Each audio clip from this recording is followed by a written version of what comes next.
Hello, everyone, and welcome back to the show. For today's mini topic, it's more of a question rather that I've been asking myself for a while now. And I actually recently saw a tweet about it, which kind of prompted this whole thing. And so I wanted to talk about it. The more I think on it, the more I realize how random this question really is. But I just need to know, what is Instagram anymore? I first started using Instagram in, I want to say, 2012 or 2013. And back when I was using it, back in my day, there was no marketplace, reels, stories, lives. I don't even think there was DMs back then. And if I'm remembering correctly, I'm pretty sure you had to send a picture with your DM. Like, you couldn't just send a message as if you're sending a text message. I could fully be making that up, but in my mind, that's just the way that I remember it. Someone correct me if I'm wrong. But really, all Instagram was used for back then was just to post dumb pictures with your friends to get maybe 7 likes, or post a picture of the same park that everyone always went to, or post some fake deep quotes to show how sad you were. It was really just simpler times. I think the biggest downfall of Instagram is that it's just honestly trying to do too much. And the tweet that I mentioned earlier kind of says the same thing. It said something along the lines of, Instagram is trying to be every other app besides Instagram, and I wholeheartedly agree with that. Now, obviously, Instagram is not the only social media platform to take ideas from other platforms. They're all guilty of that, but I think Instagram is by far the worst culprit of them all.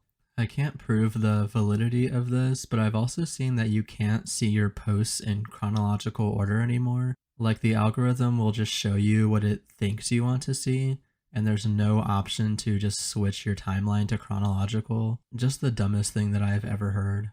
If all you're seeing is just recommended posts, you might not even see some of the people that you're following, even if they're posting frequently. But even knowing all these things beforehand, I still tried to use Instagram again recently to make an art page. But as soon as I made the account, I just knew that I made a mistake, and I just think it's too much for me. So before we get into the topic of today, I just wanted to make a couple of disclaimers. I know that I didn't want this to be the very first topic that I talked about on this podcast. I don't even think I wanted it to be in the first few episodes. But in light of recent events that have happened at the time of recording that I will briefly mention later on in the episode, I think that this is a very important topic that isn't talked about enough, and so I wanted to get into it sooner rather than later. Also, while I'm not going to be very descriptive or going into much detail at all, I still wanted to mention that there will be some talk about unaliving thoughts as well as addiction, so I just wanted to bring that up in the event that those may be triggers for you. This topic is something that I have a lot of experience with and a very long history with, and it's something that I at least hope that I can add to the conversation of, and that is depression. We have absolutely come a very long way when it comes to the conversation of not just depression, but mental health and mental illnesses in general. There's definitely a lot more resources to learn about and potentially cope with any mental health struggles that you may be going through. It has been, at least comparatively, much more destigmatized than in the past, but there's still a lot of work to do, and the fight is never really over. There are still people to this day who don't believe that mental health is important, or that mental illnesses even exist in the first place. And in reality, while we have made some great strides in the world of mental health, there's still a lot of people suffering who don't feel like they can reach out for help for a variety of reasons. And some people that literally can't get professional help even if they wanted to, due to the inaccessibility of a lot of the common treatments that people like to throw around, like therapy or medication. And while I can't single-handedly fix or solve any of these issues, I feel like the least that I can do is share my own experiences, share my own thoughts and perspectives in hopes that it will at least open up the conversation more, make people more aware of what having a mental illness is really like, and maybe even giving hope to somebody out there who's listening. And if I can do literally any of these things, especially the latter, then that's good enough for me. My family has had a history with mental illness in general, but especially depression, so naturally I was more susceptible to it from the beginning. I was diagnosed with major depressive disorder when I was about 13 or 14. I don't remember exactly which year, but it was definitely no older than 14. And I'm currently 23, so it's been practically a decade at this point. Since my diagnosis, I really don't think my life was ever the same after that point, and I really just don't have the words to describe how difficult the past 10 years have been when you practically live inside your head and you just can't find an escape route. It's almost like there's no rock bottom, and that depression is just this endless void that keeps you trapped until you, at least temporarily, find your way out of it. Now, I don't want to sit here and pretend like I've had the most awful, the most unimaginably horrible life that anyone could ever possibly live, because it's just not really the case. There have been some good times, and I have met a lot of great people in my life, and there are moments in my life where I at least feel content. But for me, at least, those moments are just very few and far between, and more often than not, they're just fleeting at best, and they don't last very long. If I had to describe my relationship with depression today, I would say that it has mostly stabilized, but I still absolutely experience deep bouts of depression from time to time. But I try not to let it affect me too much because I know that one way or another, I'll eventually get out of it.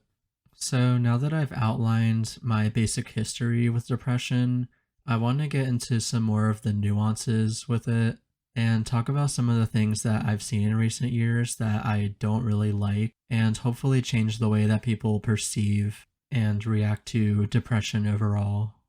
When people refer to themselves as depressed or claim that they have depression, when in reality they're just occasionally sad like any other normal person is, to me it's just undermining the severity of depression and how bad it can really get. In past eras of the internet and social media, depression was kind of romanticized in a way, as if it was almost a cool thing to do, or be rather. And while I think it's mostly a remnant of the past, I think it's taken on this new form of almost pretending like it's not as big of a deal as it actually is. I think we all know at this point that everybody gets sad, everybody has bad days, and tragedy and trauma strikes everybody at some point or another. But just because this happens, this doesn't mean that you have a clinical illness. Also, along with being generally undermined, I think depression is often oversimplified, and I feel like there's this misconception overall that depression equals sadness. And while it is generally the main component across the board, it's really a lot more than that. Sometimes even doing the most basic things like taking care of your personal hygiene can be an uphill battle. I can't even tell you how many days I've spent just laying in bed and staring at the ceiling because I have no desire or will to do anything else with my day because my mind is just telling me that I can't do it. Depression is hopelessness. Depression is having any ounce of joy you may experience be stolen from you. Depression is feeling like you're completely alone, even if you have an entire army of people behind you when you look over your shoulder. There is absolutely nothing remarkable or desirable about living with depression, and anyone that's experienced it will likely tell you that firsthand. These next couple of points may draw some criticism and beg some questions, but I just need you to bear with me. I am not a fan of people flocking to share and circulate those mental health hotlines, especially when certain tragedies strike. I obviously understand the intent, and I don't think that the vast majority of people have bad intentions when doing so, but the thing is, I promise you that it's not doing what you think it is.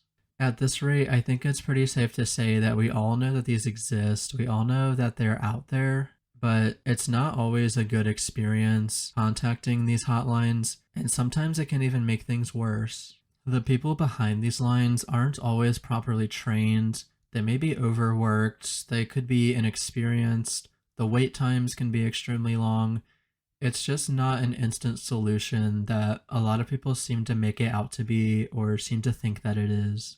I have never personally used one of these hotlines, but knowing a few people that have and reading stories about it online, many times it's just not the answer. Of course, I'm not going to say that it's always a bad thing. I'm sure there's plenty of people who have had great experiences, but it's just something that's been beaten into the ground so much at this point to where it almost doesn't even feel sincere anymore, if it ever was in the first place. Also, very related is those check on your friends posts, check on your strong friends. Tell the people that you love them posts. The you never know what people are going through posts. And I'm not disagreeing with any of these sentiments, but it's the fact that these make their rounds every few months or so, and it's just the exact same thing every single time to the point where it's just exhausting. I've been sitting on these notes for this episode for about 4 or 5 days now, and at the time of recording, about 2 or 3 days ago, the news broke that dancer and TV personality Twitch has unfortunately taken his own life. And can you guess what's happening now? If you guessed everything that I've been talking about for the past 2 minutes or so, you'd be absolutely right. Also, to the people who are saying that it's selfish, how could he do this, think about the kids, just shut up, say your condolences and move on. The people who are saying these types of things have never gone through it themselves, or have never known anyone personally that has gone through this. And you know what? I hope you never do, because I don't wish this upon literally anybody. It's like every time this happens, you just have to wonder who is actually practicing what they preach. Because we live in such an individualistic culture where a lot of people just simply don't care about anything but themselves. They don't look after anyone. And I think that this is a huge factor as to why so many people who suffer from depression feel so lonely all the time. I do want to make it known that it's not selfish to take care of yourself first and to make sure that you have everything that you need. There is a clear distinction between taking care of yourself first and being selfish. It becomes a problem when nobody actually wants to help anyone and nobody really has anyone else's best interests at heart. And I really think that we could benefit as a whole with more people wanting to actually help rather than just be performative about it. So this probably and rightfully begs the question of, if none of these things are actually helpful, then what can I do? Or how can I help? The truth of the matter is, there's really only so much that anyone else on the outside can do. I think that it is very similar to addiction in the way that you cannot help somebody that doesn't want to be helped. If anybody is suffering from not just depression, but any mental illness, either doesn't want help or can't accept the fact that there is anything wrong in the first place, it's just the harsh reality that there may not be any way for you to show up for them. But that's also not to say that if somebody in your life is struggling, that you shouldn't at least try to help them. That's definitely not what I'm saying at all. But because it is such a personal experience that varies so vastly between different people, help is a very broad term that can look like a lot of different things. But just by asking what someone's needs are and being there for them and showing up for them however you can, you're already doing a lot more than a lot of other people are. If you're able to support financially, there's also tons of great charities, organizations, nonprofits that are doing some amazing work in helping people fight mental illness. This may be going slightly off topic, but I think that we just need more love out in the world in general. We don't have to say all these terrible things about people online. We don't have to make hurtful comments about people we don't like. We don't need to be dismissive of other people's experiences and other people's feelings. For as much as we say we don't know what people are going through, we sure act like we do a lot of the time, and we just never know how our words and actions can affect other people. To anyone out there that may be listening that also may be going through depression, I probably don't need to tell you that it's a long and grueling road to recovery. What I do want to say though, and what I honestly think that a lot of us don't want to hear, is that the process of recovery and healing is largely in our own hands, and it's going to take a lot of work. It is a lot of work. And if it wasn't, I wouldn't be sitting here discussing it and still going through it 10 years later. But at the end of the day, I genuinely maintain that we can all persevere, and that it doesn't always have to be this way, even if we start to believe that it does. Take it from me, because I've been there and I'm still there to this day. But you know what? I'm also here, and talking to you all today. And I really think that if I can do it, then anyone else can too. So that about wraps up this week's topic. I know it was another short one, but I promise I'll try to make them at least a little bit longer in the future. Even being only 2 episodes in, I've already gotten a very positive response from the people who have listened, and I just want to thank all of you once again for listening. If you want to support what I do, you can follow the show on whichever platform you're listening on. You can also leave a rating or write a review. You can follow me on Twitter at HoldItInPod. Really anything helps, and it's all greatly appreciated. Also, if you have any feedback or suggestions, or really just about anything, you can DM me on Twitter. It's where I'm most active, so it's where I'm also most likely to see it. Thanks again for listening, and I'll see you all next week.